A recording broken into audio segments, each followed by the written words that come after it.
Muy bien.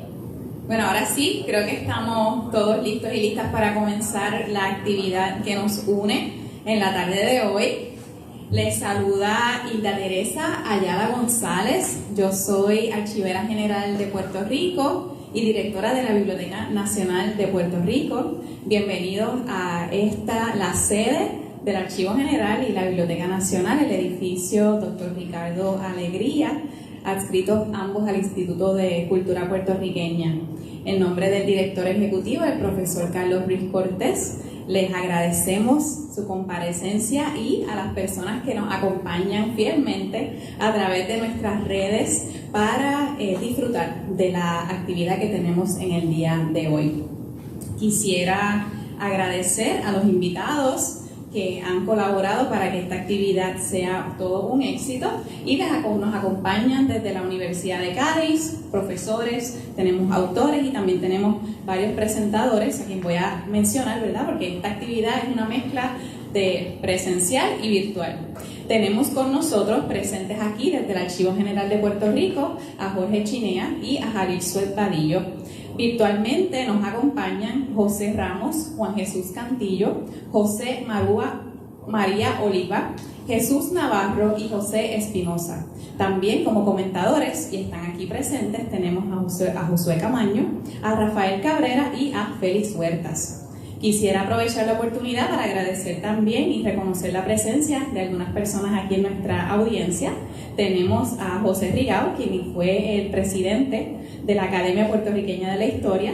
Tenemos también con nosotros a José Flores, pasado archivero general de Puerto Rico, y al señor Santiago, presidente de la Asociación de Notarios de Puerto Rico. En el día de hoy vamos a realizar la presentación del libro Esclavos, Penados y Exiliados en Puerto Rico, siglo XIX, cambios y continuidades en una sociedad en transición. La presentación de este libro es una coyuntura para extenderles la invitación a celebrar la Semana de los Archivos Históricos, que dará comienzo desde el lunes 14 de noviembre. Hoy vamos a estar trabajando esta presentación desde la historia de Puerto Rico, que diligentemente publicó el Servicio de Publicaciones de la Editorial de la Universidad de Cádiz, con la colaboración de los historiadores Jorge Chinea y Jesús Raúl Navarro García como coordinadores. La editorial, dedicada al avance de la educación, la enseñanza, la investigación y la cultura, ya ha alcanzado sobre 2.000 publicaciones. Para exponer sobre la editorial y este proyecto en particular, nos acompañan desde Cádiz virtualmente el doctor José María Oliva Martínez. El doctor Oliva es doctor en ciencias y catedrático de la Universidad del área didáctica de las ciencias experimentales en la Universidad de Cádiz. Es miembro del comité editorial de la Universidad de Cádiz y el actual director del Servicio de Publicaciones. Es director de la revista Eureka sobre enseñanza y divulgación de las ciencias, coeditor del Boletín de la Asociación Iberoamericana sobre Ciencia, Tecnología y Sociedad y ámbitos de investigación que van a mejorar la educación científica y el estudio de la naturaleza e historia de las ciencias. Les cedo la palabra, bienvenido y adelante. Muchas gracias. Antes que nada, pues quiero agradecer a la Biblioteca Nacional y al Archivo General de Puerto Rico y en particular a la coordinadora de esta mesa de presentación, Hilda Teresa Ayala González. Quiero agradecer la invitación y la iniciativa que han tenido de celebrar este acto y por poner a disposición todos los medios técnicos que se requiere una actividad de este calibre, que para nosotros es muy importante por cuanto trasciende más allá de los espacios donde normalmente organizamos este tipo de actos, que es a nivel local dentro de la propia Universidad de Cádiz. Quiero evidentemente también dar mi más sincera enhorabuena y felicitación a los autores de la obra, en particular a los coordinadores de la misma, Jorge Chinea y Jesús Raúl Navarro, y también a los demás autores. Y tampoco podía faltar unas palabras de felicitación y agradecimiento por la parte que le toca a los directores de la colección donde se inserta este libro, que es el número 58 de la colección Monografía de Historia y Arte. Los profesores Juan Jesús Cantillo y José Ramos, muchas gracias a ellos por la inestimable labor y contribución que aportan a esta editorial Lucas. Bueno, decirles que la Universidad de Cádiz es la universidad que está más al sur de la península ibérica, casi rozando el continente africano. Es una universidad relativamente pequeña y que tiene un servicio, una editorial Lucas, un servicio de publicaciones también relativamente pequeña, que aún así realiza una importante e intensa actividad. No en vano, pues tenemos 36 colecciones de libros, 14 de ellos con comité científico propio, y tenemos también un portal de revistas científicas en digital y en abierto, concretamente, que abarca 22 revistas digitales, ¿no? Bueno, hay que decir que Editorial Lucas está viviendo un momento de transición a distintos niveles. Una parte está teniendo en los últimos años una intensa renovación de la plantilla de la editorial, y por otra parte, los 3 años que llevo en el cargo, también estamos viviendo un periodo de transición de lo que era antes un servicio de publicaciones a una editorial, una auténtica editorial. Esos eran mandatos, al menos, que el equipo de gobierno actual de la Universidad de Cádiz me pidió cuando yo accedí al cargo, justamente ahora, hace 3 años. Me va a permitir que en una breve palabra para describir un poco lo que está suponiendo este cambio, esta transición, y en qué niveles se está produciendo, y también comentarles algunos de los proyectos editoriales, algunos de los proyectos que tenemos ahora mismo en vigor. Bueno, decir que los 5 grandes principios sobre los que se basa esta transición de lo que fue un servicio de publicaciones a una editorial, ese tránsito ya lo había comenzado mi antecesor en el cargo, don José Marchena, y se basa, como digo, en 5 grandes pilares. Por una parte, la apertura. Entiendo que una editorial tiene que tener mucho más apertura que lo que es un servicio, que está hecho de alguna manera mirándose hacia adentro, y hay una apertura que debemos también tener en cuenta en cuanto a la autoría. De hecho, pedimos a las colecciones que normalmente al menos el 50% de los libros sean publicados por autores externos a la Universidad de Cádiz, como es el caso que nos ocupa en el día de hoy. También apertura en el sentido del público al que va dirigido las publicaciones que tenemos, que estimamos que en una editorial no debe ser solamente un público académico, sino que también tiene que tener un público más abierto, entre otras cosas también dedicar gran parte de su actividad a la publicación de libros de divulgación científica, y libros en el sentido más amplio de la palabra cuando hablo de la ciencia, no refiriéndome solo a las ciencias experimentales, sino por supuesto a las ciencias sociales, humanas y demás. Un segundo aspecto también importante es el tema de la calidad, que es también algo que es importante para una editorial, y ahí juega un papel fundamental todos los procesos de evaluación de los originales que nos llegan. Todos los libros sufren en primera instancia una evaluación interna por parte de miembros del comité editorial del servicio de publicaciones o por miembros de los directores de colecciones, y una segunda evaluación externa, esta vez siguiendo el procedimiento habitual de pares anónimos. Creemos que eso es un sistema que de alguna manera permite aportar el máximo rigor posible a las publicaciones que finalmente son aceptadas para ser publicadas bajo el sello de Editorial Lucas. Otro nivel importante es el de la visibilidad y el posicionamiento. Nos preocupa también todos los procesos de indexación de las revistas que tenemos en las bases de datos y en la aparición en los catálogos de las principales editoriales. Y en este sentido, pues nos congratula que en este momento 3 de las revistas de nuestro portal están indexadas en la Web of Science y en Scopus, y además han obtenido el sello de calidad de la Fundación Española para la Ciencia y la Tecnología. Y en la misma idea también citar como muy importante la colección, precisamente la que se publica este libro de hoy, la de Monografía de Historia y Arte, que ya hace 3 años obtuvo el sello de calidad también de editorial a las colecciones de la Fundación Española para la Ciencia y Tecnología. Evidentemente, un cuarto factor también importante en este tránsito de un servicio de publicación editorial es el dotar un cierto sentido comercial también, ¿por qué no?, a la editorial, no con ánimo de lucro, ni mucho menos. Al fin y al cabo somos una universidad pública, pero sí de alguna manera tener ciertos fondos que nos puedan permitir acometer otro tipo de proyectos importantes como los que tenemos ante los retos y desafíos recientes que nos ofrece la sociedad actual. Y en este sentido, muchos de los retos y de las acciones y participaciones que tenemos son destinadas al quinto punto, que nos parece también importante citar, y es que somos una universidad pública y, por tanto, en ese sentido es muy importante también la responsabilidad social.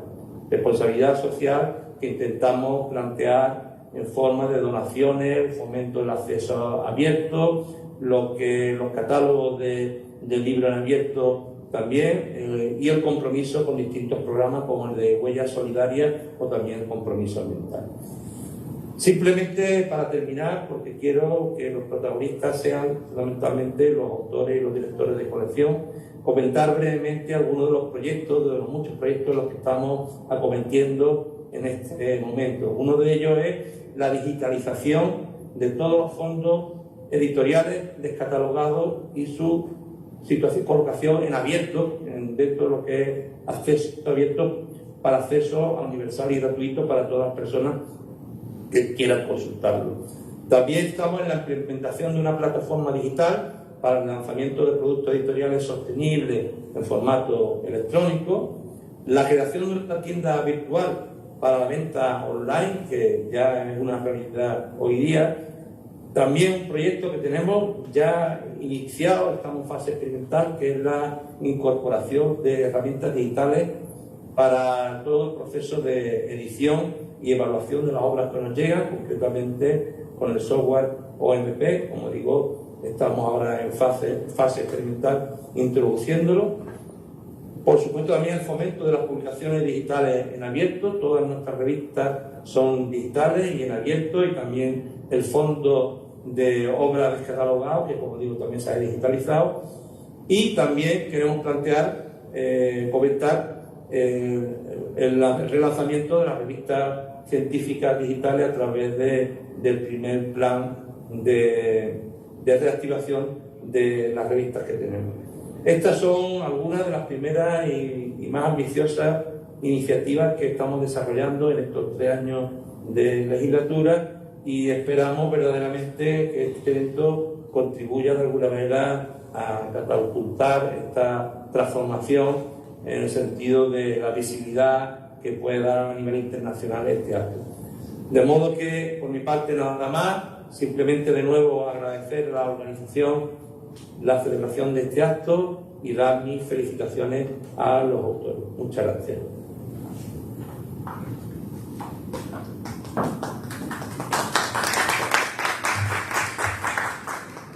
Muchísimas gracias por su intervención. Ahora quisiéramos comentar sobre esta edición que forma parte de la colección Monografías, Historia y Arte, y que es la que nos da la oportunidad de compartir en la tarde de hoy. Esta colección está a cargo de los directores José Ramos Muñoz y Juan Jesús Cantillo Duarte, quienes nos están acompañando virtualmente desde Cádiz.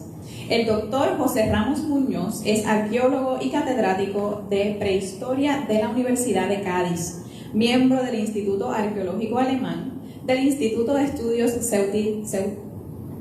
Ceutíes y del Instituto de Estudios de Ronda y la Serranía. Es académico correspondiente de la Academia Andaluza de la Historia, director de la revista Atlántica Mediterránea de Prehistoria y de Arqueología Social. Por su parte, el doctor Juan Jesús Cantillo Duarte es profesor de Prehistoria en la Universidad de Cádiz. También es editor de la revista Atlántica Mediterránea de Prehistoria y Arqueología Social, que edita la editorial de la Universidad de Cádiz. Es coordinador del Laboratorio de Arqueología y Prehistoria de la Universidad y director de la colección monográfica Historia y Arte. Le damos la bienvenida al señor director Ramos y Cantillo. Ustedes tienen la palabra. Bienvenidos. Buenas tardes a todos desde España. Yo intentaré ser breve.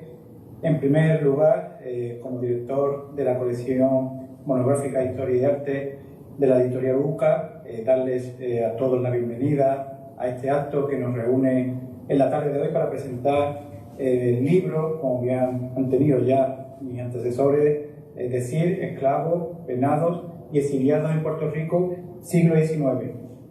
Cambios y continuidades en una sociedad en transformación.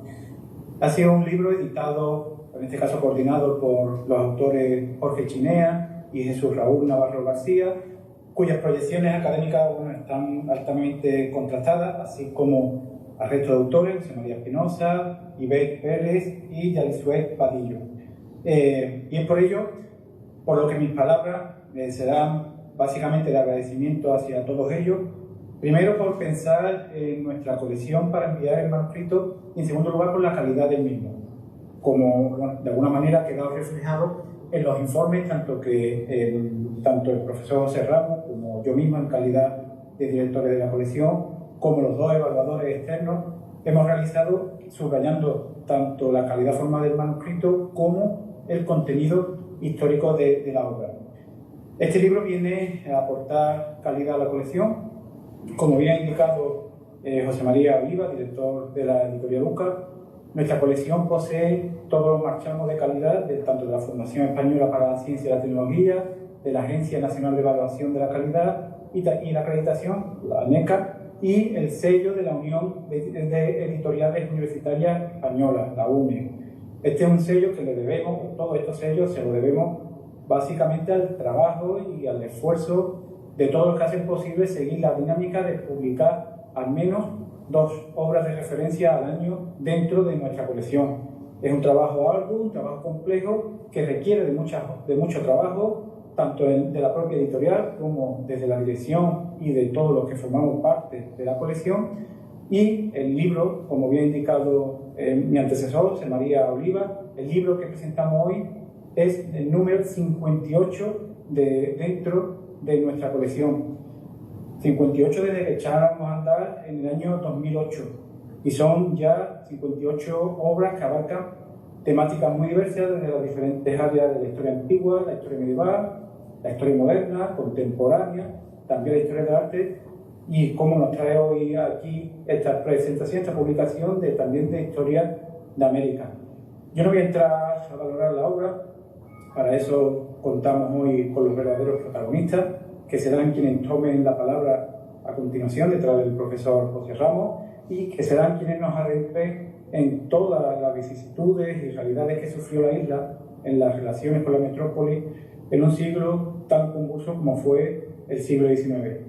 Desde aquí yo simplemente, de nuevo, agradecer a todo el equipo editorial de la UCA, encabezado por José María Oliva, todo ese trabajo que no vemos y que hace que hoy podamos estar en la tarde de aquí presentando este interesante libro, al comité científico también, al comité asesor, por supuesto a los revisores externos que por pares ciegos dedican su tiempo a evaluar nuestras obras y, como no, a los verdaderos protagonistas, a los autores, quienes con su trabajo aportan sin duda excelencia a nuestra colección. Muchas gracias de verdad por todo ese trabajo, por todo ese esfuerzo, a todos los que hacen posible, tanto dentro de la colección como autores propios, que podamos estar hoy aquí presentando esta obra número 58 de la colección. Muchas gracias y felicidades. Sí, buenas tardes desde la ciudad de Cádiz, en el sur de España. Igualmente, cordiales saludos a la Biblioteca Nacional y a su señora responsable, María Teresa Ayala González, ¿no? Cordiales saludos a los coautores y comentaristas participantes en este acto. Comparto la opinión que han vertido mis colegas antecedentes, ¿no? José María Oliva y Juan Jesús Cantillo, y como corresponsables de la colección es un verdadero honor y una satisfacción estar con ustedes en este acto ya público de socialización, de presentación de este interesante libro, que, como se ha indicado, y repito, lleva el título Esclavos, penados y exiliados en Puerto Rico, siglo XIX, cambios y continuidades en una sociedad en transformación. El libro, como es sabido, ha sido coordinado por los doctores Jorge Chinea y Jesús Raúl Navarro García, y ellos tienen también una interesante contribución que abre el libro sobre viejos y nuevos conflictos en el siglo XIX puertorriqueño a la sombra del constitucionalismo peninsular. También es una obra colectiva escrita por José Manuel Espinosa Fernández, Jesús Raúl Navarro García, Ivette Pérez Vega, lamentablemente fallecida en diciembre del 2020, Jorge Chinea y Yalil Suez Badillo. En todo el proceso editorial, que como han comentado mis colegas, desde el primer momento que hemos tenido acceso a este manuscrito, nos ha interesado muchísimo. Hemos valorado su perspectiva diacrónica en el siglo XIX, el análisis que realizan los autores de los conflictos sociales, de la esclavitud, el comercio negrero, la infraestructura jurídico-penal y las relaciones de la isla con las metrópolis. A mí personalmente me gustó el impacto que tiene en la isla la Constitución de Cádiz, las esperanzas que genera y las contradicciones que conlleva también, ¿no?, ante la perspectiva de la no eliminación inmediata, ¿no?, de la esclavitud. Por ello, los autores en esa perspectiva diacrónica van exponiendo los diversos contextos económicos, políticos, sociales, van analizando las relaciones con la metrópoli y, sobre todo, la incidencia, los contrastes, que es muy interesante en la propia historia de España y en la historia de las colonias. Entonces, en ese momento, de la incidencia de los periodos liberales y de los periodos autoritarios, ¿no? Se va viendo cómo se van introduciendo las ideas liberales, se va viendo el contraste con la represión y el control de los grandes latifundios por parte de los propietarios, los efectos de la superproducción agrícola y la propia crisis ecológica. En ese marco, los diversos autores van tratando los propios mecanismos de represión, las torturas, la pena de muerte a los disidentes y el resentimiento masivo, era lógico, ¿no?, que toda la población tenía hacia las élites españolas, ¿no? Vemos muy dramático, ¿no?, el caso de los niños esclavos, ¿no? Verdaderamente ese capítulo me ha llamado la atención, las duras condiciones de vida, la continuidad histórica de la esclavitud en todo a lo largo del siglo XIX, ¿no?, y solo en la instauración de la Primera República, ¿no?, como finalmente van acabando esos fenómenos, ¿no?, aunque la pena de muerte sigue hasta el momento más avanzado, ¿no? Se analiza muy bien también el papel de la población de origen africana, la vida cotidiana en las plantaciones, temas duros, ¿no?, pero reales, ¿no?, los abusos sexuales a las esclavas y las permutas de los niños esclavos. La obra está perfectamente documentada a nivel bibliográfico, tiene 17 páginas de referencia de citas y de libros, capítulos y un índice onomástico muy útil, ¿no? El libro recoge una gran investigación inédita, ¿no?, de archivo y una gran documentación de datos específicos que aportan y apoyan esas ideas planteadas. Verdaderamente, desde nuestra labor de coordinadores, ¿no?, de la colección, felicitar claramente a los editores, a don Jorge Chinea y a don Jesús Raúl Navarro, así como a todos los coautores, ¿no?, de esta obra colectiva tan interesante. Y recordar e incidir, como han dicho mis compañeros, que para Editorial Luca es un verdadero honor y una satisfacción integrar este libro en nuestra colección Monografía e Historia. Es un libro de gran calidad y estar partícipes en este acto que compartimos esta tarde. Buenas tardes y muchas gracias.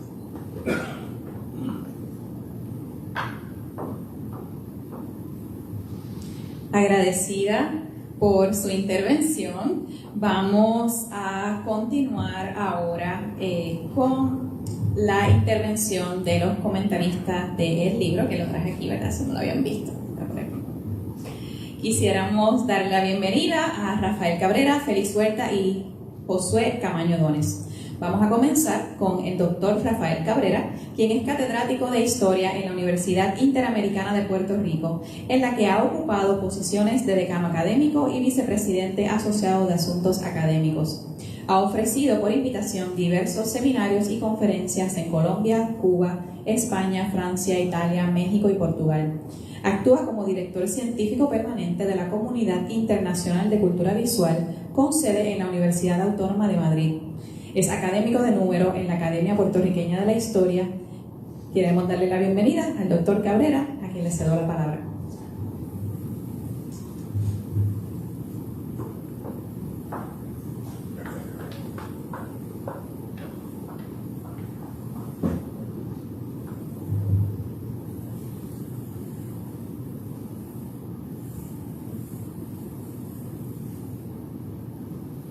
Buenas tardes a todos y me uno al saludo protocolar hecho por la señora Isla Ayala, archivera general.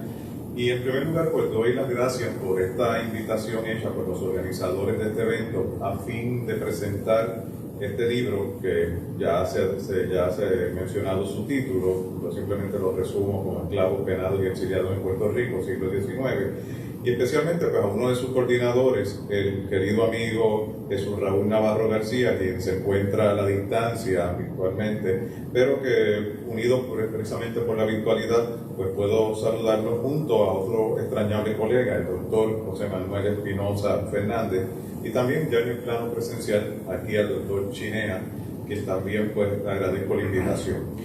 Por otro lado, pues yo no puedo sustraerme de la satisfacción de que esta presentación se haga en este espacio, el Archivo General de Puerto Rico, un lugar en donde comencé a formarme en el oficio de relatar la historia, tal y como les ha pasado a muchos de ustedes. Estamos más que conscientes que los archivos históricos constituyen la memoria colectiva de una nación, de una región, de una localidad, como testimonios que evidencian la experiencia humana. Las paredes de estos lugares brindan a los usuarios un incentivo para interesarse en la historia, la cultura y la sociedad. Y el capital humano que trabaja aquí ha buscado hacer y deshacer para poner en práctica y dar a conocer todo lo anterior. ¿Y qué significa pues, presentar un libro? Es una puesta a forma de un proyecto vital y profesional al que se ha dedicado una gran cantidad de tiempo y esfuerzo. Supone la culminación de una etapa, pero al mismo tiempo es como un pistolazo de salida, ya que es un momento para hablar de la obra, para dar a conocer y hacer lucir las aportaciones del autor, en este caso de los autores. Por eso, todo ello nos remite a la visión religiosa del siempre recordado Fernando Picó, cuando nos mencionaba que presentar un libro tenía los pisos de bautismo. El trabajo Esclavos penados y exiliados en Puerto Rico, siglo XIX, coordinado por los historiadores Jesús Raúl Navarro y Jorge Chinea, nos pasea por ese contrapunto de los cambios, que ellos aluden mucho al concepto de rupturas, y las continuidades en el panorama histórico decimonónico puertorriqueño. Es una revisita a esa cantera inagotable de temas para muchos de aquellos que bebimos de la nueva historia y que como un tipo de Vitruvio a lo Da Vinci buscamos identificar las proporciones ideales de un siglo XIX, tanto dentro de las corrientes de una historia denominada tradicional, así como de esa otra que se concentró en los grupos y los conflictos sociales. Se deja claro desde ese punto de arranque en el capítulo titulado Viejos y nuevos conflictos sociales en el siglo XIX puertorriqueño, y cito de ese capítulo: comenzamos señalando la centralidad del siglo XIX en la evolución de Puerto Rico durante la era española, especialmente en lo que se refiere a los asuntos económicos, demográficos y políticos. Cierro la cita. El análisis de estos dos conceptos rectores de la historia, los cambios y las continuidades, en el sentido amplio del término, contienen a todas aquellas disciplinas que buscan dar cuenta de las modificaciones e imposiciones sociopolíticas y socioeconómicas que diversas culturas han atravesado, así como de las posibles constantes que se manifiestan en ese devenir que llamamos tiempo. Y yo me pregunto, ¿tiene el cambio un signo o una adjetivación valorativa? ¿Tienen las continuidades la potencia del universal? Precisamente esta obra busca reflexionar acerca de estas variables y preguntas desde una mirada no solo tradicionalmente histórica, sino desde lo interdisciplinario. Una mirada de historiador, sociólogo, antropólogo, geógrafo, economista, jurista. Una mirada mediante cambios académicos impensados en tiempos pretéritos, pero ya comunes, cercanos y pertinentes en nuestro presente inmediato. Con esto en mente, el paseo interdisciplinar del libro nos acerca de primera intención, de manera muy pormenorizada y por medio del ensayo Puerto Rico en la encrucijada de Espinosa Fernández, al tema de interés en la igualdad de decenios antes de la crisis del Imperio Español por la invasión francesa primero en 1808 y de la promulgación de la Constitución de Cádiz de 1812, definidos por muchos historiadores como el punto de partida de la influencia liberal en las colonias americanas y en este caso de Puerto Rico. Por otra parte, y quizás este sea un punto llamativo y propio para la discusión en este ensayo, podemos indagar en los estudios acerca de una cultura política popular de comienzos del siglo XIX que se meció entre un discurso liberal moderno y una sociedad proveniente de un pasado que hacía muy difícil cristalizar y materializar dichas ideas en instituciones y prácticas políticas modernas. Una paradoja que nos permite, y sin caer en anacronismos, en interpretar esas ideas políticas de comienzos de esa centuria como un terreno fértil para diversas miradas, entendidos, asimilaciones, expectativas e interpretaciones, desde distintos sectores sociales y quizás hasta étnicos o raciales. En el ensayo titulado Los liberales de tránsito en San Tomás, realismo conciliador y retorno al absolutismo en Puerto Rico tras el trienio liberal, Navarro García retoma ese emporio danés que, como él mismo comenta, y cito, se había convertido a principios del siglo XIX junto al resto de las islas danesas en el Caribe en lugares clave para la integración y globalización regional, para las interacciones imperiales en torno al comercio, la esclavitud, el contrabando y el corso, así como a la seguridad. Cierro la cita. Ya no se trataba de esas relaciones o transacciones fríamente económicas, sino de tránsitos humanos rubricados por las luchas ideológicas de ese trienio y cuya genealogía se enlaza muy bien a lo que ya Espinosa discutía. La discusión acerca de esa política secreta establecida por Miguel de la Torre y que radiografiaba a liberales y constitucionalistas nos deja claro que técnicas como la infiltración y la penetración vienen acompañando al espionaje hace mucho tiempo, para monitorear y vigilar a quienes se denominan enemigos. Los casos de Matías Escuté, Feliciano Montenegro y Manuel Suárez del Solar, como bien se documentan, no tienen desperdicio para ejemplificar lo anterior. En el ensayo que se titula El comercio negrero en Puerto Rico durante el siglo XIX, apunte sobre los niños esclavos de la fenecida amiga Ivette Pérez Vega, nos transmite ese afán de traer un componente de la esclavitud negra un tanto invisibilizado.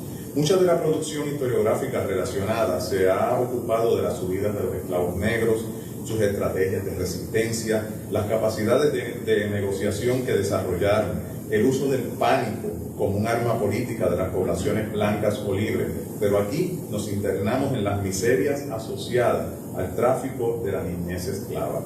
Los trueques o intercambios de estos infantes por animales y demás objetos, cuerpos marcados por las cicatrices, entre otros, evidencian que la infancia, como recipiente de los avatares de la esclavitud negra, es atacada constantemente, convirtiéndose en el foco del efecto directo y agudo de estas situaciones, a pesar del intento de auxilio de entes protectores de la época. El final del ensayo no puede ser más iluminador, y cito: los niños esclavos importados o nacidos en Puerto Rico vivieron y estuvieron a lo largo del siglo XIX bajo condiciones infrahumanas, aún después de la abolición de la esclavitud. Los que tuvieron el privilegio de ser libertados, pero quedaron conviviendo con sus antiguos dueños, vivieron en las mismas condiciones en que la esclavitud. ¿Cómo pudieron resistir y sobrevivir ese maltrato, crueldad y abuso inhumano desde sus vidas? Es inexplicable. Cierro la cita. Jorge Chinea, por su parte, en el ensayo Confrontando la crisis del sistema de plantación esclavista, propuestas burocráticas para la modernización, diversificación y la adopción de mano de obra libre, nos aproxima a uno de los grandes temas de los estudios históricos del siglo XIX, la incorporación de Puerto Rico al mercado internacional. A la par con la continuidad del discurso del reformismo borbónico, de las insuficiencias o limitaciones del modelo económico de la primera mitad de la centuria decimonónica, Chinea nos interna en las particularidades de ver en la mano de obra libre la tabla salvadora o la alternativa más viable o práctica para el desarrollo azucarero.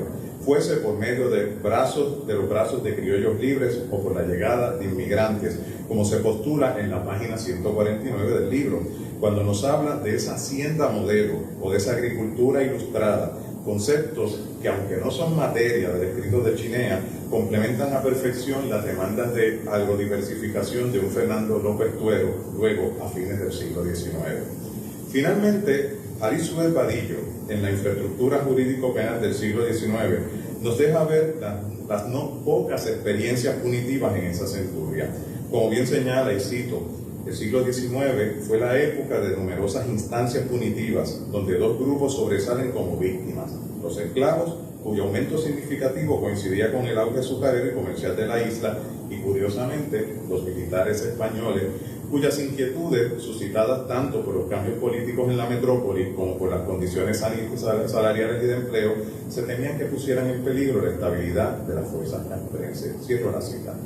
A la par con jornaleros y con todos aquellos denominados como vagos, esta mirada de Suez Vadillo nos permite identificar otros grupos sociales cuyos comportamientos fueron reprobados y penalizados por las políticas de represión.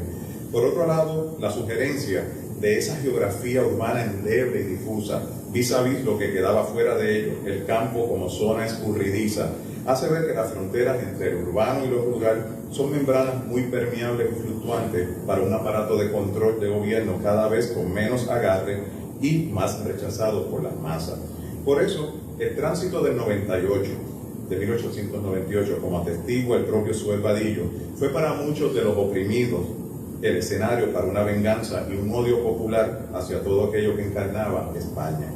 En cuanto a la estructura del libro, el libro ofrece en sus notas al cárcel una variedad enorme y compleja de referencias y contrarreferencias que ponen de manifiesto el diálogo de los autores con trabajos fundacionales en ocasiones y novedosos en otras instancias. Se cuenta también con un índice onomástico y una bibliografía amplia y muy rebuscada. Las ilustraciones y las tablas apoyan la comprensión del texto verbal, ya sea a nivel literal, inferencial crítico o apreciativo. Este recorrido sucinto y casi como milagro de síntesis, porque créanme que tuve que hacer un milagro de síntesis, me deja sabores muy, pero muy agradables. Por ejemplo, al retomar ese contrapunto entre cambios y continuidades, este cuerpo de ensayo permite un examen para los estudios de historia empresarial, del comercio y de la vida institucional colonial, incluyendo a la Iglesia, para conocer aspectos relevantes de las élites peninsulares y criollas, de aquellas poblaciones ligadas a las economías agrocomerciales, de profundizar en los grupos de poder desde la perspectiva de las redes sociales, entiéndase parentesco, redes comerciales, grupos políticos. Se concibe en este trabajo una sociedad con una sumatoria de distintos grupos sociales que están compartimentados, pero prestando atención a las relaciones entre esos grupos y los individuos de distintas condiciones sociales. Se propone en este libro también concebir un complejo campo de relaciones diferenciadas, en el que tanto se relacionan individuos de un mismo grupo, relaciones horizontales, como también personas de diferentes grupos, esas relaciones que son verticales. Incluso el apartado de un Puerto Rico enmarcado en las relaciones caribeñas es muy acertado y adecuado. La discusión acerca de la trata de niños esclavos nos acercó a ciertas periodizaciones asociadas a los procesos de auge y decadencia del sistema azucarero. Esto añade piezas nuevas a ese rompecabezas de diferenciar al conglomerado de esclavos negros en el país. Y de igual manera, la inserción de trabajadores libres al mundo del azúcar amplía el horizonte de ese inhumano sistema de explotación y la articulación de estrategias de supervivencia, estilos de vida y movilidad social para enfrentar la situación.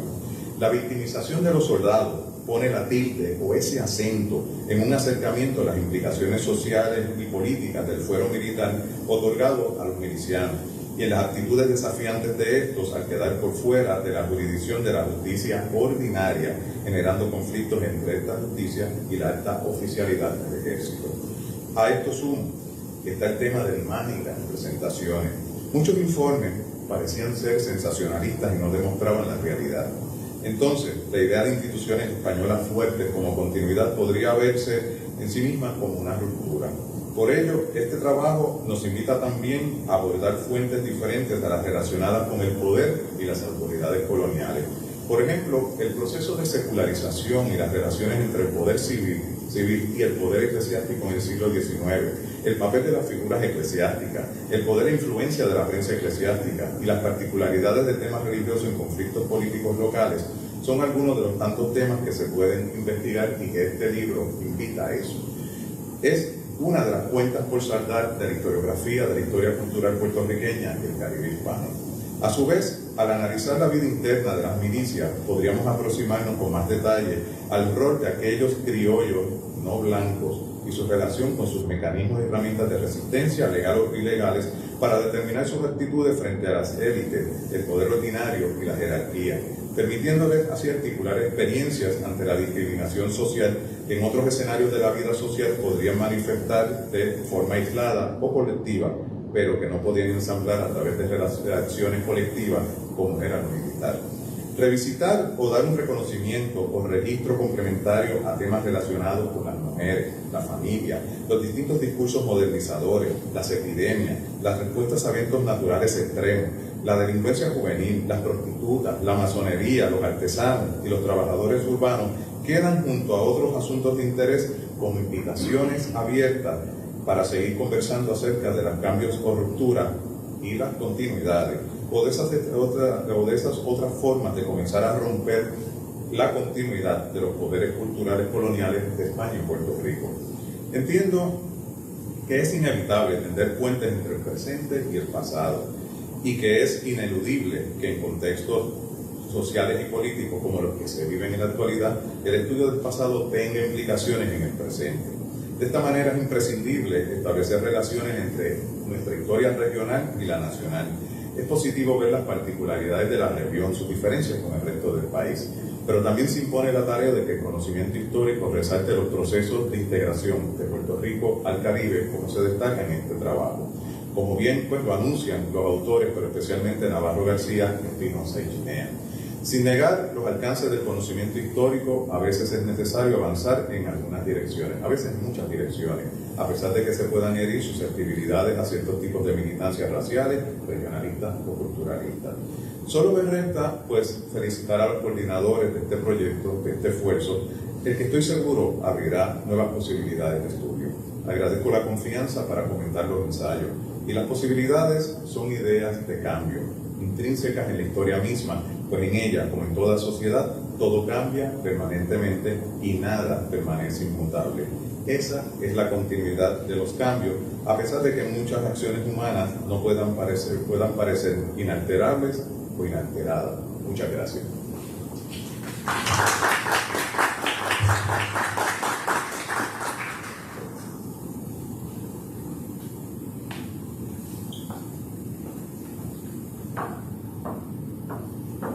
Muchísimas gracias, doctor Cabrera, por su intervención. A continuación, queremos presentar al doctor Félix Huertas, catedrático del Departamento de Humanidades y Sociales de la División de Artes Liberales de la Universidad Ana G. Méndez en Gurabo. Tiene una vasta trayectoria docente y administrativa de más de 20 años, en los que ha ocupado posiciones como decano de Artes Liberales, vicerrector y rector de la Universidad Ana G. Méndez del recinto de Carolina. Posee un doctorado en Historia de Puerto Rico y el Caribe y fue presidente de la Asociación Puertorriqueña de Historiadores. Actualmente es investigador principal y miembro del Management Committee del proyecto Connected Worlds: The Caribbean Origin of the Modern World, que dirige la doctora Consuelo Naranjo del Instituto de Historia del Consejo Superior de Investigaciones Científicas en Madrid. Bienvenido, doctor Huertas.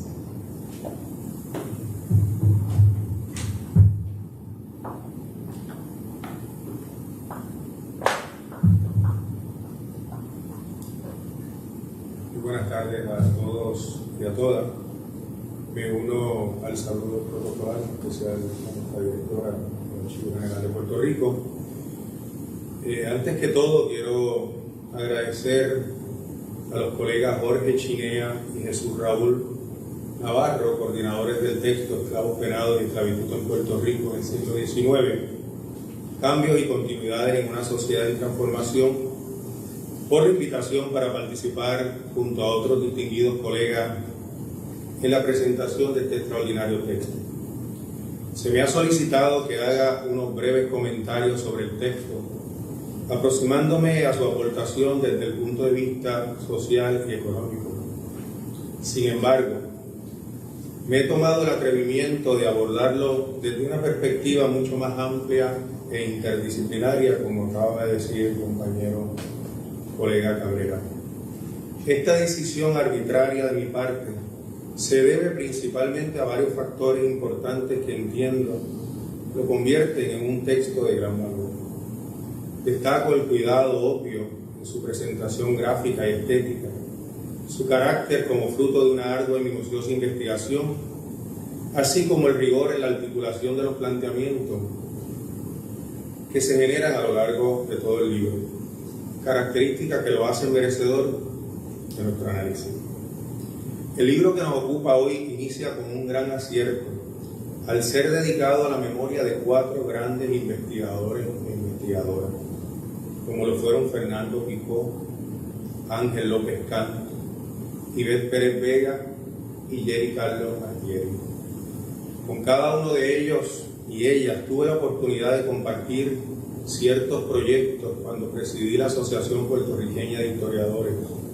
Sin embargo, reconozco de manera especial la oportunidad que recibí de su mentoría y orientación en alguna investigación en curso, pero principalmente aprender de su ética de trabajo. Ya entrando en los méritos específicos del texto, es importante destacar que una atención al título y los temas incluidos nos advierte una apuesta a la transversalidad como enfoque que permite explorar desde múltiples perspectivas la diversidad que ya de por sí implica la región caribeña y en particular la isla de Puerto Rico. Sin embargo, con el elemento de transversalidad como punto de partida, el libro pretende innovar en su metodología, marcos teóricos, perspectivas críticas y en una rica variedad de campos de estudio sobre Puerto Rico. Desde diferentes perspectivas de análisis, los ensayos transitan entre un amplio espectro temático: esclavitud, conflictos sociales, constitucionalismo, política, modernización, tema de la diáspora, colonialismo, represión y otros aspectos jurídicos. Cada uno de esos temas se abordan en una coyuntura histórica donde se presenta un análisis minucioso y detallado de las primeras 3 décadas que oscilaron entre lo que los autores llaman el absolutismo y formas limitadas de liberalismo. Es el colega y amigo José María Espinosa, con su artículo titulado Puerto Rico en la encrucijada, crisis y redefinición colonial durante el primer liberalismo español, 1808 a 1815, quien nos advierte, y cito, que el problema puertorriqueño se convertirá en un asunto transversal que trascenderá los propios dilemas políticos de la metrópoli en su camino hacia la contemporaneidad. Cierro la cita. La referencia, o mejor dicho, el argumento, me parece apropiada y contundente, ya que Espinosa demuestra a través de su trabajo que Puerto Rico, al igual que en la metrópoli en las primeras décadas del siglo XIX, sí ocurren crisis, cambios y transformaciones constantes que requerirán una atención especial, o como le llama el autor, de una practicidad que permita atender y resolver asuntos apremiantes en materia económica. Esta dinámica requirió, de acuerdo al juicio del autor, una clara creatividad e innovación que en muchos casos iría por encima del propio absolutismo o liberalismo, según fuera el caso. Aunque Espinosa hace énfasis en examinar los retos que enfrentó Puerto Rico en el periodo liberal español, mientras paradójicamente seguía siendo tratada como una colonia militar, su gran acierto es lograr entender, describir, examinar y analizar las negociaciones internas que incorporan ideas de la élite puertorriqueña a través de Pobre y Giral como representante y Ramírez como intendente, y que van a perdurar tanto en tiempos de liberalismo como en tiempos del absolutismo. Lo innovador de su trabajo es básicamente su conclusión. Lo menciona, que las medidas encaminadas particularmente a fomentar el comercio y por consiguiente la economía colonial en el primer tercio del siglo XIX se desarrollaron, como lo identifica el propio autor, en un ambiente de permisividad en gran medida por los acontecimientos que estaban ocurriendo en la metrópoli y que incidían en la colonia, pero que tuvieron continuidad a partir de 1815, aún bajo el regreso absolutista. Dicha continuidad, esta vez con autorización oficial, permitirá cierto crecimiento económico que representó significativos beneficios tanto para una España atribulada como un Puerto Rico con deseo de modernizar su economía. Por otra parte, la investigación de Navarro García sobre los liberales de tránsito en San Tomás, realismo conciliador y retorno al absolutismo en Puerto Rico tras el trienio liberal, complementa el tema discutido por Espinosa y abona lo que concluye Suez Vallillo en su artículo final de este libro que discutiremos más adelante. El restablecimiento del absolutismo a principios del XIX y la llegada a Puerto Rico particularmente de Miguel de la Torre fomenta un Estado que va perfeccionando un sistema de vigilancia, espionaje, persecución, censura y destierro de diversos grupos que se vieron forzados a refugiarse en la isla de Santo Domingo. Es la gobernación de Miguel de la Torre la protagonista de dicha estrategia y por consiguiente uno de los objetos de estudio de Navarro García. Sin embargo, es importante destacar que una de las aportaciones del trabajo de Navarro García es que reta el paradigma tradicional que se había establecido en la historiografía puertorriqueña sobre la figura de la Torre. Con una investigación bien documentada, Navarro presenta a un de la Torre ocupado en intentar, y cito, aislar a la isla de elementos subversivos y mantenerla bajo el control. Cierro la cita. El artículo presenta una serie de acontecimientos ocurridos en la colonia puertorriqueña, en la que de la Torre establece diversas tácticas para lograr el objetivo clave, como dice el autor, que es mantener a distancia de Puerto Rico los grupos que apoyaban los movimientos de liberación que se extendían por América. Es lo que Navarro acertadamente llama realismo conciliador. Esto sin perder, por supuesto, de perspectiva la importancia económica de la colonia en la coyuntura histórica de principios del XIX. Por otro lado, Jorge Chinea retoma y da continuidad al tema desarrollado por Espinosa, describiendo los intentos de modernización del sector agrícola con propuestas de varios intendentes en la década de 1840. Ese afán de modernidad, como le llama Silvia Álvarez Pulvero, y que Juan Roque Rivera documenta de forma extraordinaria en su tesis doctoral sobre varios municipios de la isla, son debates que sí han sido discutidos con anterioridad al trabajo de Chinea. Sin embargo, lo que hace novel este trabajo es que presenta con detalle los intentos gubernamentales de reformar nuestra economía, evitando la dependencia del monocultivo azucarero y la mano de obra esclava. Reformas como la incorporación de nueva tecnología y la propuesta de una posible mayor participación de trabajadores libres que incluyera inmigrantes fueron algunas de las alternativas presentadas por los intendentes Cejero y Plata. Muchas de estas propuestas vienen bajo la influencia de la idea de la Ilustración que, como dice el autor, se reflejará más tarde en el pensamiento liberal español. En fin, todo el proyecto propuesto era en gran medida un plan concertado para atender los retos que podían poner en peligro la estabilidad de la colonia. Se identificaron como peligrosos para la hegemonía colonial la radicalización de movimientos sociales, rebeliones de esclavos y movimientos revolucionarios contrarios a los intereses metropolitanos. Por otro lado, un tema que se destaca en el texto es la esclavitud. Como se ha debatido intensamente, la esclavitud desarrolló un nuevo modelo social y motor económico en el Caribe, al igual que en otras zonas de América. Además, provocó el crecimiento de grandes empresas económicas con alta rentabilidad y cuyo modo de producción estaba basado, por supuesto, en el trabajo esclavo. El caso de Puerto Rico siempre ha generado intenso debate, principalmente en el argumento sobre el porciento de esclavos que reflejan los censos hasta el momento de su abolición en 1873 y la relación con su producción y rentabilidad. Los trabajos de Escarano, Morales Carrión, Díaz Soler, Cepero Bonilla, Mins, Ramos Matei, Carbonell, Vázquez Arce, Baral, Curet, Mayo, Flinter, Soldadillo y uno que se acaba de publicar recientemente de Jennifer Wood, coinciden en que la esclavitud en Puerto Rico fue un poderoso ingrediente para el desarrollo de las principales haciendas azucareras, estando un modelo de producción sobre dicha mano de obra que fue parte del comercio internacional. De igual manera, el trabajo de Ivette Pérez Vega, titulado El comercio negrero en Puerto Rico durante el siglo XIX, apunte sobre los niños esclavos, enriquece la historiografía puertorriqueña sobre el tema.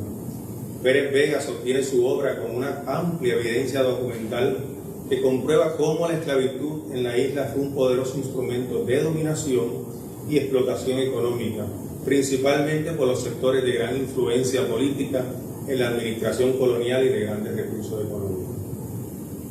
Estos sectores fueron los encargados de controlar la compra y venta de esclavos y de participar en dicha actividad, fuera legal o por contrabando. Es en ese escenario que Pérez Vega documenta el tráfico de niños y adolescentes en Puerto Rico durante el siglo XIX. Para la autora, es la Real Cédula de Gracia de 1815, la que ofrece, y cito, privilegios especiales que fomenta la entrada de esclavos a Puerto Rico, cierro la cita. Y añade que la apertura de sus puertos, 3 años antes, 1812, vino a facilitar la llegada de gente esclava, inclusive niños, lo mismo de África que de otros puntos del Caribe, principalmente de la isla de San Tomás en el Caribe. Pérez Vega describe el negocio de niños esclavos como uno caracterizado por la diversidad, con una amplia participación de sectores políticos, sociales y económicos, todos responsables por la crueldad del proceso esclavista en la isla.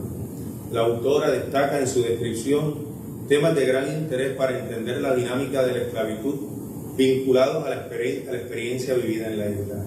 Discute factores como la variedad de los precios sin una justificación clara para la misma y la participación tanto de los militares españoles como de sociedades esclavistas estadounidenses y de libertos en la compraventa de los mismos. Su investigación alude también a la gran importación de niños en la región sur procedente de las colonias francesas, las fluctuaciones de los precios, el proceso de manumisión, mortandad, emancipación y la abolición. En términos de sus hallazgos principales, hay que destacar que el trabajo reafirma lo confirmado por investigaciones mencionadas previamente sobre el periodo estudiado, al afirmar que la esclavitud recibe un fuerte estímulo de parte del gobierno fernandino y de los gobiernos militares apoyados por las facultades omnímodas, y que a partir de 1835 comienza una merma en dicha actividad. Finalmente termina reafirmando la crueldad a la que fueron sometidos miles de niños esclavizados, inclusive luego de su liberación con la abolición en la década de 1870. Por otro lado, el libro culmina con la contribución de Jalil Suez Vadillo sobre la infraestructura jurídico-penal del siglo XIX. La propuesta de Jalil, consona con otras de sus investigaciones anteriores producidas en su larga trayectoria, es una provocación para reexaminar nuestra historia desde una perspectiva en la que la censura, la represión y el control social han sido parte medular de nuestra historia, especialmente en lo que se refiere a la relación con sus metrópolis, en este caso, claro está, con España. La amplia descripción que hace Suez Vadillo del régimen penal demuestra que desde el inicio del siglo XVI hasta el XIX, las autoridades militares, así como eclesiásticas, aplicaron diversas estrategias represivas para evitar cualquier desestabilización política o social en la isla. La relación de dicha infraestructura jurídico-penal y los intereses económicos de la metrópoli son expuestos por Jalil de forma magistral. Asegura que la expansión del Imperio Español en América incluía una gran dosis de control que asegurara una rápida y segura anexión de territorios ante la competencia de sus rivales europeos que la asediaban continuamente. Finalmente, y para culminar, debemos destacar que el libro Esclavos penados y exiliados en Puerto Rico, siglo XIX, cambios y continuidades en una sociedad en transformación, coordinado por Jesús Raúl Navarro y Jorge Chinea, logra abrir así un diálogo amplio y plural con el objetivo de seguir abriendo nuevos espacios que permitan examinar continuidades y discontinuidades en el Puerto Rico decimonónico, pero desde una perspectiva interdisciplinaria, multidisciplinaria y transnacional. A partir de este diálogo se seguirá nutriendo la historiografía puertorriqueña y caribeña con los colegas desde el Caribe hasta cruzar el Atlántico. Enhorabuena. Muchas gracias.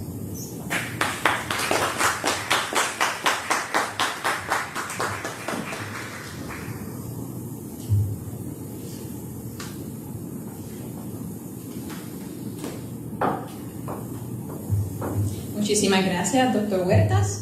Y ahora vamos a invitar al doctor Josué Camaño Dones, quien ejerció como decano asociado de Asuntos Académicos en el Centro de Estudios Avanzados de Puerto Rico y el Caribe. Fue presidente de la Asociación Puertorriqueña de Historiadores y es presidente de la Junta de Directores de la Red de Archivos de Puerto Rico. Es especialista en Historia Social, Económica e Institucional de Puerto Rico Colonial y en Paleografía y Diplomática Hispanoamericana. Bienvenido.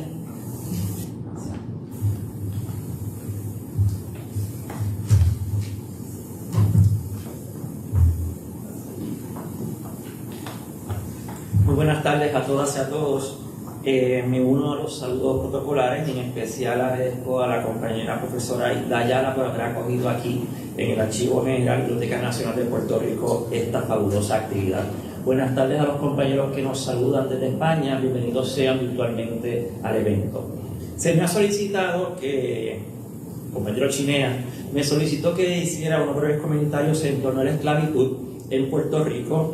Yo me he tomado también la extremada libertad de hacer pues lo que quise, como dijo el profesor Huertas ahorita, y he preparado unos breves apuntes en torno al desarrollo de la esclavitud en Puerto Rico para poder relacionar dos de los artículos del texto, el de la profesora Ibel Pérez Vega en torno a los niños esclavizados en Puerto Rico y precisamente el del profesor Chinea titulado La crisis confrontando la crisis del sistema de plantación esclavista puertorriqueño y las propuestas burocráticas para el modelo, para la modernización, diversificación y la adopción de la mano de obra libre en Puerto Rico entre 1846 a 1852. Antes, una nota personal, los 5 textos son fabulosos, incluyendo el texto inicial introductorio, pero en particular me llenó de mucho sentimiento ver el texto publicado de la doctora Vega, ya fallecida.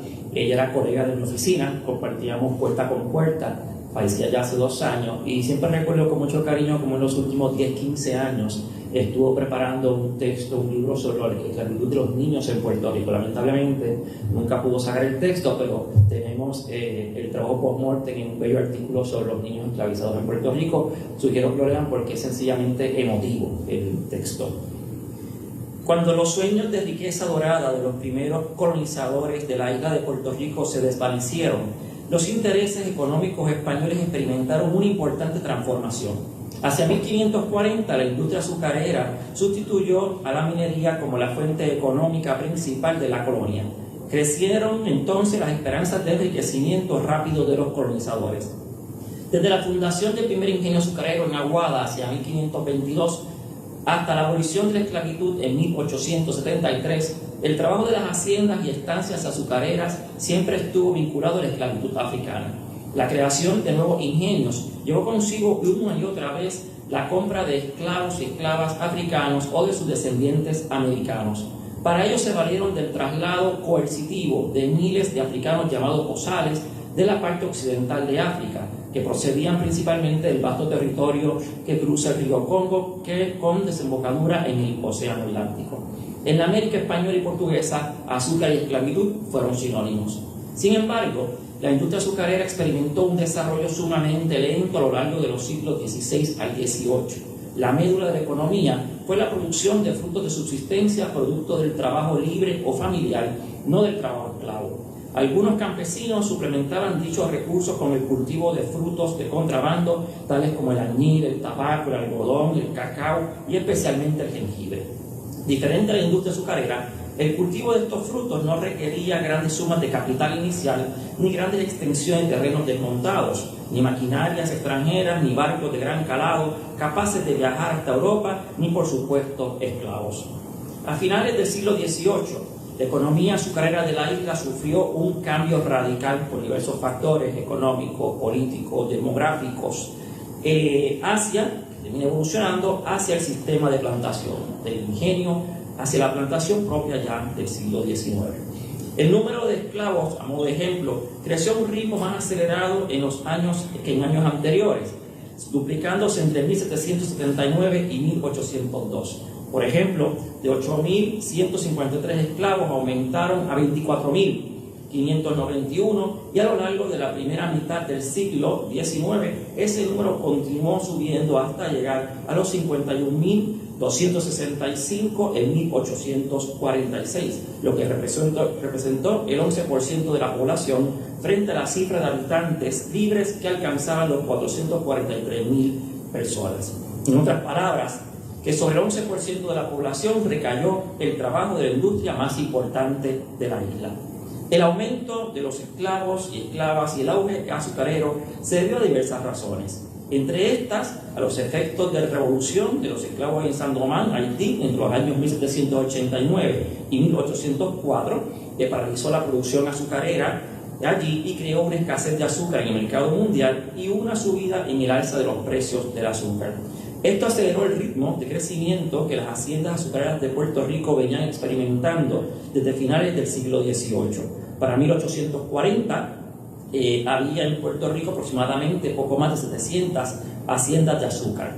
La esclavitud, además de ser una fuente de mano de obra barata y cautiva, rentable, era también una inversión de capital fijo. Su compraventa podía redundar en grandes beneficios económicos para sus dueños, por lo lucrativo del comercio de esclavos, los grandes comerciantes o almacenistas de entonces, que eran también traficantes. Generalmente, a principios del siglo XIX, un esclavo varón, niño, tenía un precio de entre 200 a 250 pesos de plata. Este es el contexto del maravilloso trabajo de la doctora Ives Pérez Vega en torno a la esclavitud, compra-venta de los niños de esclavos en Puerto Rico. De hecho, durante esa época la cantidad de esclavos varones jóvenes no se diferenciaba mucho de las mujeres. A principio de la década de 1830, de un total de 34.374 esclavos, 17.088 eran varones y 16.686 eran mujeres. Y como el precio de los varones, esclavos jóvenes, era cada día más alto, se recomendaba la compra de mujeres esclavas, como muy bien lo documenta la profesora Vega en su artículo. Ya documenta maravillosamente utilizando los protocolos notariales de este archivo, principalmente las compraventas de los niños infantes, 11 meses, 8 meses, 7 meses, en muchas ocasiones con sus madres, sin destetar, o simplemente sin la madre, ¿verdad?, con 5 meses de nacido. Indicaba, además, se aconsejaba el matrimonio entre ellos. Así, y cito, se regularían las costumbres y se conseguiría mayor salubridad entre los esclavos. Y por supuesto, se aseguraría el aumento poblacional deseado. Más que justificada estaría entonces la compra de mujeres esclavas con sus niños, porque hacía falta brazos en todas las haciendas de la isla. Poco a poco, los hijos de las esclavas sustituyeron a los de origen africano, los bozales, que además ya eran los más viejos. A medida que se fue haciendo más efectivo el Tratado de la Abolición de la Trata Negrera en 1817 entre Inglaterra y España, subió el precio de la población esclava, convirtiéndose este tipo de inversión en una poco rentable para muchos hacendados. Su precio era alto y la producción azucarera cada vez valía menos. Sin embargo, algunos hacendados continuaron comprando esclavos incluso por la vía del contrabando, porque pese a su precio creciente, los preferían sobre los jornaleros libres, quienes no querían desempeñar ciertas tareas en las haciendas o abandonaban el trabajo frecuentemente. A estos libres los mayordomos no les hablaban con el látigo como acostumbraban a dirigirse a los esclavos y a las esclavas. Entre los años 1795 y 1848, los esclavos de Puerto Rico expresaron colectivamente su repudio al sistema de esclavitud mediante dos formas: la confrontación directa contra ese régimen de trabajo y las fugas. El método que utilizaron más frecuentemente fue el primero, es decir, la lucha abierta contra la ley y las instituciones, los hacendados, los mayordomos, y en muchos casos contra todos aquellos que se interpusieron ante los fines de los insurrectos. De hecho, casi todos los trabajos del texto publicado hacen referencia a un maravilloso libro fundacional en torno a la resistencia de esclavos en Puerto Rico, el texto de Esclavos Rebeldes de Guillermo Baralt. La Revolución Haitiana de 1794 a 1804 fue ejemplo de lucha para los esclavos de Puerto Rico. Por otro lado, también hubo fugas, que aunque no fueron manifestaciones activas y directas contra la institución de la esclavitud, por ejemplo el cimarronaje, implican un repudio de esta. Por diversas razones, en la isla no se conoce de comunidades cimarronas como las de Cuba, Jamaica o Brasil. Así, la compilación de esclavos de Ponce de 1841, encabezada por los bozales Jaime Bangua y Manuel Ariandán, fue la que más desafió la seguridad militar de la isla, al tiempo que la de Toa Baja, 2 años más tarde, en 1843, llevada a cabo por esclavos de la nación longueña, fue la única que tuvo éxito. Entre los bozales, por ejemplo, se desarrolló un gran sentido de cohesión social. Parecían ser, según se dijo, más bravos y valientes que otros. Este es el contexto del maravilloso trabajo del profesor Chinea en torno a la crisis del sistema de plantación azucarero en Puerto Rico y las diversas propuestas que se desarrollan o ponen sobre la mesa para la diversificación y la adopción de la mano de obra libre en Puerto Rico. Dicho sea de paso, cuando estuve leyendo el trabajo del profesor Chinea, él cita bastante al intendente Manuel Núñez del periodo, de 1848 al 52 aproximadamente. Me venía a la mente un pequeño texto que quizás no conozcan todavía, recién publicamos hace un semestre atrás, todavía está circulando, que es precisamente la memoria sobre la administración de la isla del intendente Núñez de 1852, donde el intendente hace una maravillosa exposición y propuesta en torno a la adopción de la mano de obra libre y sustitución de la mano de obra esclavizada como más rentable en la isla. En el texto, precisamente, el profesor Chinea se citan otros trabajos del intendente Núñez que van en esa misma dirección, y las polémicas que tuvo con Pezuela y otros personajes de la época que se oponían a estas propuestas. A menudo, después de las conspiraciones, los militares tomaban medidas para evitar futuros incidentes, decretando medidas preventivas tales como el reglamento de esclavos de Puerto Rico de 1826, que lo cita y trabaja y alude constantemente la profesora Vega en su trabajo. En ese sentido, fue muy diferente al Código de Esclavos de 1789, que según su introducción trataba de proteger a la población esclava de los abusos de los amos. El reglamento de 1826, por el contrario, trató de proteger a los amos de los abusos de los esclavos, hace una línea. Y así, en mayo de 1848, el gobernador militar Juan Prim proclama el famosísimo, ya conocido por todos nosotros, bando de policía y buen gobierno contra la raza africana, que fue muy represivo y punitivo en la isla. Por otro lado, se sabe de 2 conspiraciones que buscaban la liberación de esclavos que estuvieron ligadas al movimiento independentista que perseguía la separación de Puerto Rico de España. La primera ocurrió simultáneamente en Nahuatl y Guayama, organizada con la conspiración de Durán y Holstein de 1822. La conspiración pretendió crear la República Boricua, como se le llamó, con la ayuda de los esclavos que componían el sector más vulnerable en un cambio revolucionario en Puerto Rico. Cuando estalló la más importante sublevación independentista, el Grito de Lares de 1868, las autoridades militares relacionaron los planes subversivos con los esclavos. El coronel Gamal, por ejemplo, del Estado Mayor de Arecibo, informó en 1866, 2 años antes del levantamiento de Lares, que los abolicionistas sorillantaban a la esclavitud.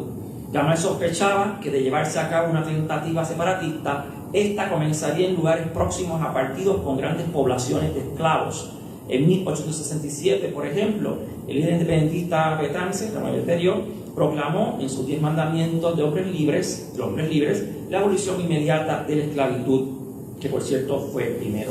Así, finalmente, para culminar estas líneas contextuales, el 22 de marzo de 1873, la Asamblea Nacional de la República, la primera República Española, aprueba por unanimidad la abolición de la esclavitud de Puerto Rico, poniendo fin a 4 siglos de historia de la funesta institución en la isla. Acotamos que no fue exactamente el 73 cuando se ponen sobre la mesa los proyectos abolicionistas, sino que ya desde la misma 1812, desde que se está planteando la Constitución de Cádiz, y eventualmente en el 15, cuando se propone los Tres Gracias, ya había, es interesante, el segundo texto de Fernández, creo, abre precisamente hablando de power, enviándole una carta a su madre indicándole: mamá, cuando llegue si llega la abolición, sé la primera a imponer nuestros esclavos en libertad. Así que estas propuestas se venían discutiendo ya desde el principio del siglo, que es lo que trabaja grandemente en su artículo Chinea con relación a la hacienda post-esclavista. En Ponce, la esclavitud era muy numerosa. Por ejemplo, hubo manifestaciones cívicas y fiestas cuando se abolió la esclavitud en las haciendas, por ejemplo, de Oppenheimer y Cabrera, y hasta se celebró un Te Deum. El ilustre abolicionista puertorriqueño Baldomero de Castro, quien asistió a una celebración en la hacienda La Ponceña del inglés Guillermo Lee, exhortó a los antiguos esclavos a interpretar aquella ley como sagrada obligación del trabajo. A pesar de la abolición inmediata de la esclavitud, el gobierno español se aseguró de que los esclavos recién emancipados, ahora conocidos como libertos, quedarán obligados a concertar contratos de trabajos individuales por los próximos 3 años con los que fueron sus amos, con otros propietarios o con el Estado. Con la abolición se le puso fin en Puerto Rico a la institución de la esclavitud, pero no así a los principios filosóficos en que ésta se había fundamentado a lo largo del tiempo, así como tampoco a la discriminación por raza, por razón de etnia o la mal llamada raza. Muchas gracias.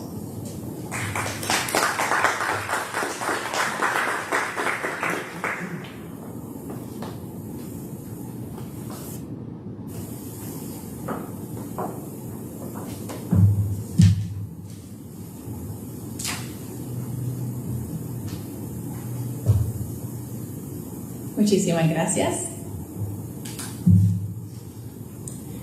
Quiero traer la atención a una de las páginas iniciales de este libro que lee. Estas páginas están dedicadas a quienes nos dejaron en estos últimos años, meses y apenas semanas. A Ángel López Cantos, Fernando Picó, Ivette Pérez Vega y Jerry Carlo Altieri. Todos ellos nos hicieron entender mejor el trasfondo histórico y social de una isla que, por una causa u otra, ocupa en nuestros corazones un lugar irreemplazable. Y es que de estos 5 autores del libro es la doctora Ivette Pérez Vega quien no logró verlo publicado, pero estamos seguros de que lo celebra desde el infinito. La doctora Pérez fue investigadora en el Centro de Investigaciones Históricas de la UPR en Río Piedras. A ella, nuestro pensamiento en gratitud. En esta tarde nos acompaña el doctor Jorge Chinea de Wayne State University, quien llegó ahorita a la isla, y también el doctor Jesús Raúl Navarro García, investigador científico del Departamento de Historia del Arte y Patrimonio del Instituto de Historia del Consejo Superior de Investigaciones Científicas, que nos está acompañando virtualmente, así como el doctor José Manuel Espinosa Fernández desde la Universidad del Norte en Colombia, y el doctor Jalil Suez Vadillo, catedrático jubilado de la UPR, quien fue director del Departamento de Estudios Interdisciplinarios de la Facultad de Ciencias Sociales y también hoy nos honra con su presencia. Quisiera llamar ahora al doctor Jorge Chinea para presentar su aportación sobre este libro. Él es especialista en historia colonial latinoamericana, ha investigado los temas de las emigraciones, asentamientos y establecimientos y la explotación colonial en el Caribe hispánico. Es director académico del Centro for Latino and Latin American Studies en la Universidad de Wayne. Sin más, le damos la bienvenida.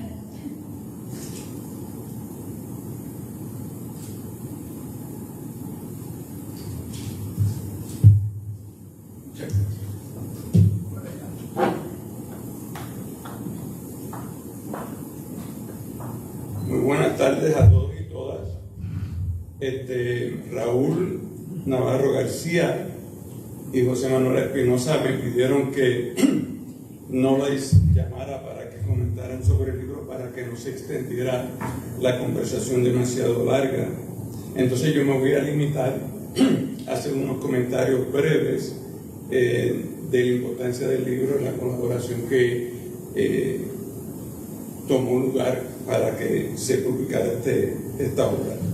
En primer lugar, debo agradecer a Raúl Navarro García por invitarme en el 2011 a participar en un proyecto que le estaba diseñando, del cual surgió la propuesta que comenzó en el 1911 con el nombre de El peso de las reformas de Cádiz, 1812-1838, la reformación de la administración colonial en Puerto Rico, y ese proyecto que fue financiado por el Ministerio de Economía y Competitividad del gobierno español, facilitó una serie de conferencias, reuniones e investigaciones que comenzaron en aquel entonces, todo lo cual lo menciono porque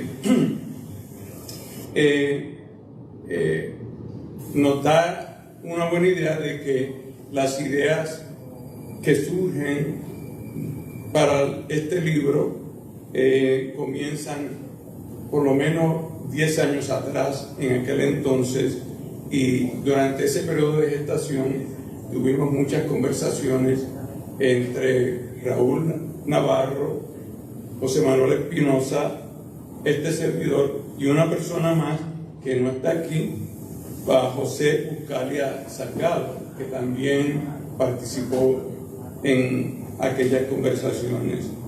Esto es un trabajo, por lo tanto, de conjunto, un trabajo de equipo, un trabajo que envuelve autores de varios países y de varios lugares, porque en aquel entonces, y todavía, José Manuel Espinosa tenía un vínculo institucional en Colombia, Raúl en España y yo en Estados Unidos.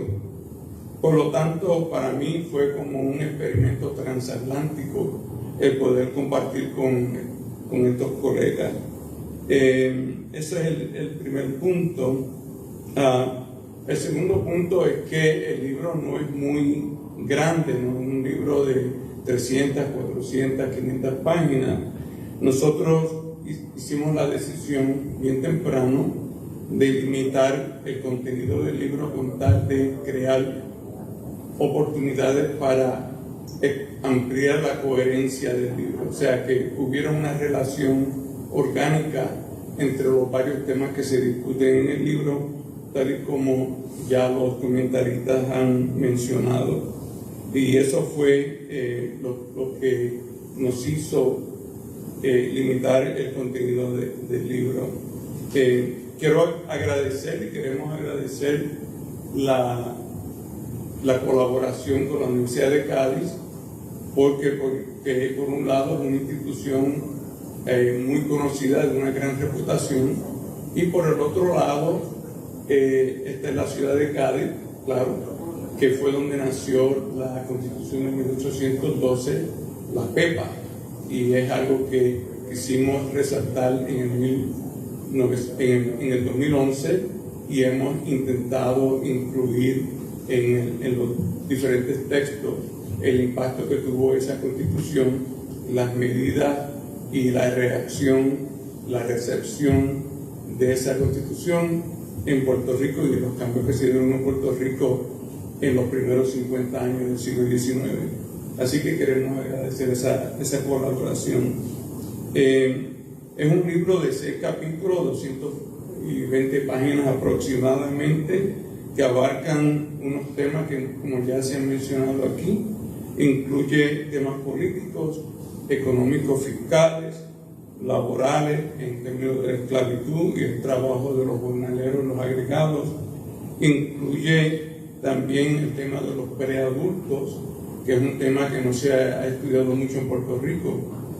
A propósito de ese tema, que es el tema libre, también quiero reconocer que ese tema de los preadultos, los niños esclavos, lo discutió Ivette en un programa postdoctoral que hicimos ella y yo en el 1995 en el Johns Hopkins University con Philip Curtin como director del simposio, el programa que tuvimos 6 semanas trabajando con Phil Curtin y ahí fue donde nació, creo yo, la idea de Ivette, según recuerdo, de presentar una propuesta para estudiar la esclavitud, pero desde el punto de vista de los niños, los adolescentes y la gente preadulta. También, claro, queremos agradecer la colaboración de Jalil, que ya se acaba de ir en este momento, porque la pena de muerte es un tema para mí importantísimo, porque para mí es el tema que más me llega, porque es el uso, la utilización del aparato jurídico legal utilizado ahora como arma punitiva para del Estado para reprimir no solo las actividades delictivas que surgían en Puerto Rico en diferentes modalidades, pero también las prácticas de resistencia de aquellas personas que resistían y estaban opuestas al coloniaje en sus varias vertientes en Puerto Rico. Yo creo que con todo eso hemos tocado todos los temas que Raúl y José Espinosa me dijeron, pero si quieren hacer algún comentario, los invitamos a que añadan quizás una o dos palabras adicionales. José Manuel o Raúl.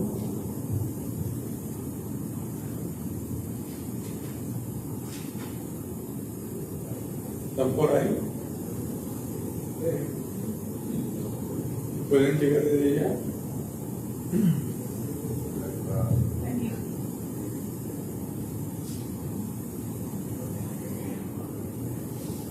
¿Se puede?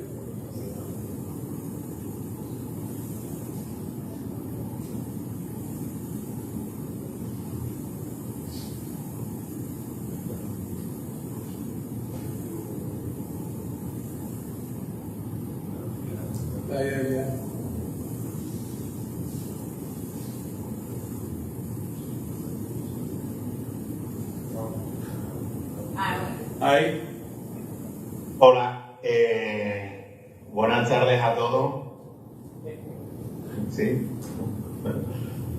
Buenas a todos. Tengo poco más que añadir a lo que ya han dicho los compañeros.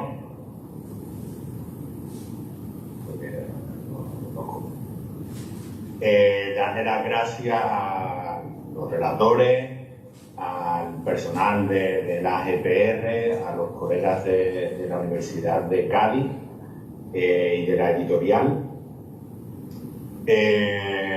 No sé si ellos quieran comentar sobre la disponibilidad del libro, que al ser publicado en España, imagino que tendrá quizás sus problemas para llegar a la isla, pero hasta donde yo sé va a haber una edición digital, que me lo confirmen ellos, asienten, así que sí, habrá una edición digital, que supongo que será de un infinito más fácil acceso que la física, y un poco más, está abierto también. Saludos a todos, y por mi parte, poco más que decir. Muchas gracias.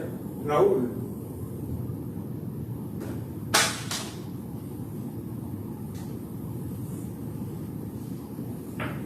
Me dijo Raúl que ya el libro está en el catálogo de la universidad. De Cádiz. De Cádiz, sí. A ver si llega ahí, Raúl.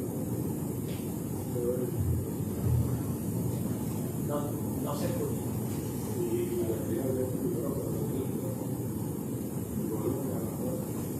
Todavía.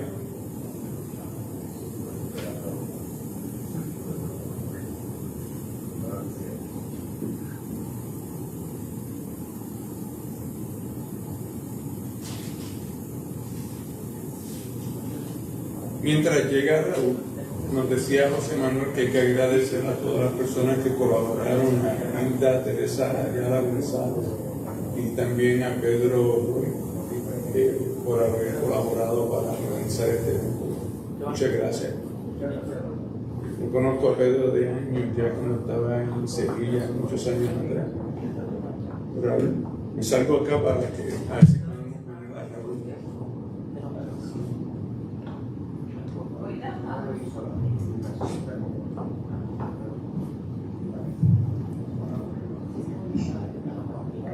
Raúl, ¿tú nos escuchas? Puedes asentir con la cabeza. Sí.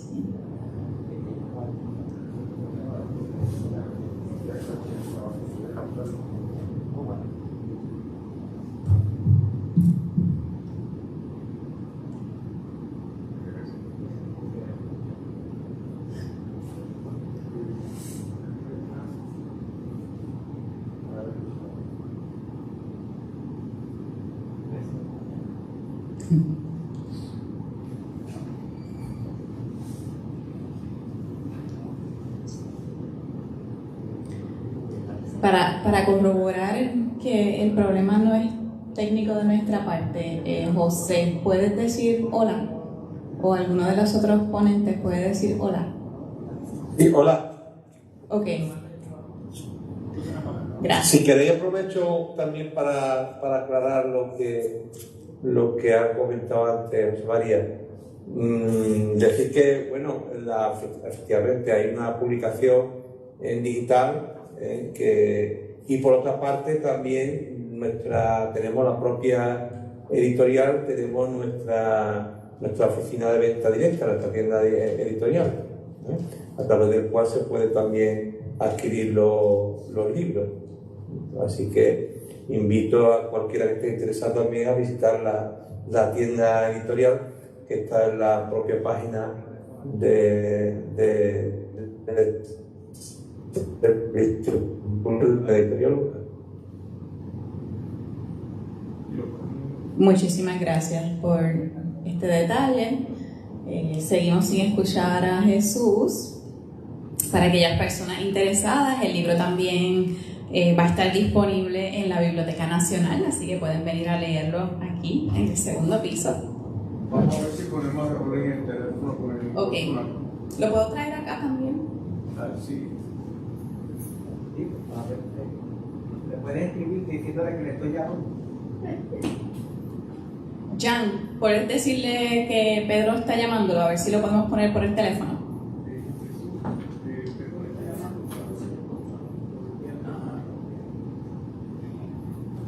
Es fácil que hable por el teléfono mío.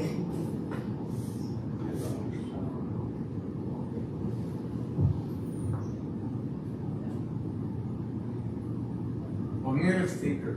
¿Me oyes ahora? Sí, yo te escucho bien. Ok, ahora sí, puede hablar. Ya. Hola, pues muchas gracias. Parece que tengo bloqueada la página de Zoom y por eso no podía desactivar yo mi micrófono. Es posible que sea por eso. Bueno, pues yo nada más, porque tengo bloqueada la página. El acto se va alargando demasiado y nada, yo volver a repetir lo que ha comentado ya José Manuel y Jorge, agradecer a todos vosotros desde la directora del Archivo General de Puerto Rico, donde tenemos todos grandes amigos, donde hemos pasado muchísimas horas, muchísimos días, muchísimos meses y nos hemos sentido siempre como en nuestra casa, en nuestra casa, y ojalá el archivo como tal, como archivo nacional de la isla, pues tenga mucho éxito, siga para adelante.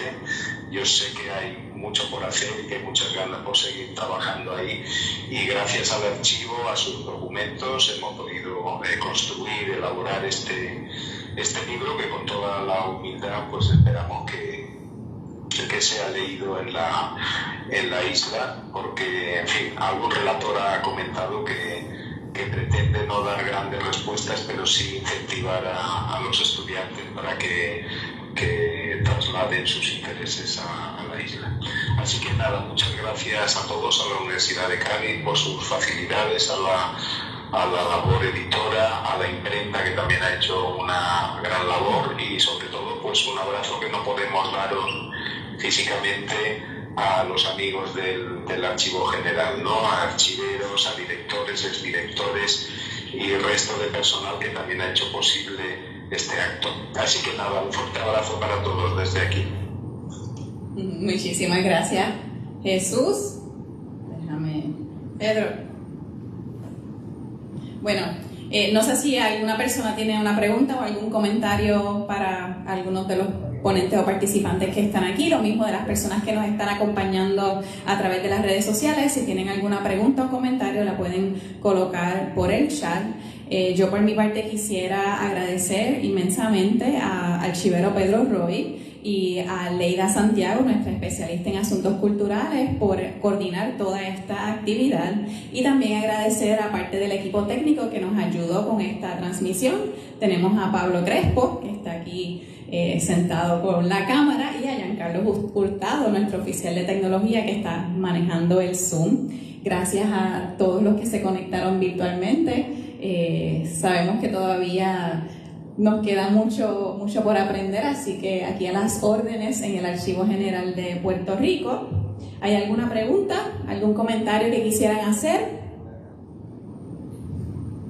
No, bueno, pues entonces solamente me resta hacerles una invitación a nuestra próxima actividad, que se celebrará este 4 y 5 de noviembre, que es el segundo Congreso Internacional de Historia de San Juan. Va a ser aquí en el Anfiteatro del Archivo General el 4 y el 5, desde las 9 de la mañana hasta las 4 de la tarde, viernes y sábado. Tendremos entre las distintas mesas que participarán el viernes una sobre literatura sanjuanera. Tendremos también la presentación del libro Viejo San Juan, herramientas e intervenciones, farmacia y salubridad sanjuanera. También la presentación del libro La Independencia de Puerto Rico en 3 tiempos. Y el sábado tendremos la presentación del libro Compendio Ilustrado del Gran Asedio Británico de San Juan de Puerto Rico en 1797, la mesa La Esclavitud en la Ciudad, la presentación del libro Historia Casa Asilo de Aguarda y la presentación del libro Gutiérrez, Tavares, Morel y Quintón, compositores puertorriqueños del siglo XIX. Les recordamos que todas las actividades culturales las pueden conseguir en culturalpr.com, y ustedes también, si organizan sus propias actividades, las pueden colocar ahí para seguir promoviendo la cultura. Esto sería todo por la tarde de hoy. Tenemos en la parte de atrás un cafecito, y que tengan una bonita jornada. Gracias a todos y a todas.